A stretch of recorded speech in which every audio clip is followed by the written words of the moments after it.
Победата на СДСМ може да се смета како поддршка на разговорите за членство на Скопје со Европската Унија, наведува новинската агенција Reuters, потсетувајќи дека парламентот се распушти во февруари, кога тогашниот премиер Зоран Заев поднесе оставка откако Европската Унија одби да одреди датум за преговори за членство.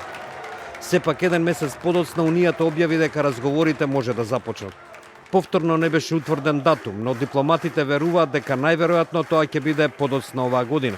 Пишува Reuters, додавајќи дека доколку се потврдат резултатите, Заев најверојатно ќе го добие мандатот да формира нова влада со цел да ја унапреди евроатланската траекторија на земјата. Оваа агенција додава дека овие избори носели и пошироки геополитички импликации, бидејќи Европската Унија и Соединетите држави се обидуваат да ја приближат Северна Македонија пред потезите на Русија и Кина за зголемување на нивното влијание во Западен Балкан. Новинската агенција Франс Прес пак наведува дека социјалдемократите остварија тесна победа над националистичките ривали, со што се истакнале длабоките поделби во земјата, која се подготвува да ги започне разговорите за членство во Европската Унија.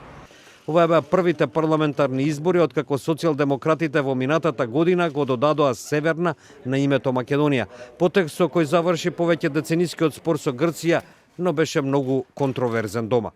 Франс Прес проценува дека немајќи целосно мнозинство од гласовите, централно-левичарските социјалдемократи сега ќе се соочат со тешки разговори за коалиција, што би можеле да траат и неколку недели.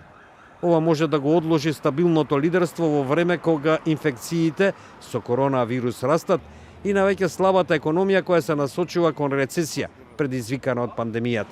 Вели Франс Прес, кој исто така пишува дека доколку социјалдемократите не успеат да формираат влада, десничарската ВМРО ДПМН ќе добие шанса да го стори тоа. Франс Прес додава и тоа дека аналитичарите предвидуваат тешки разговори за коалиција и слаба влада. При тоа се потсетува и на барањето на дуј нивен кандидат да биде назначен за премиер во замена за владино коалицирање. Заев и лидерот на ВМРО ДПМН Христијан Мицковски претходно го одбија предлогот како уцена.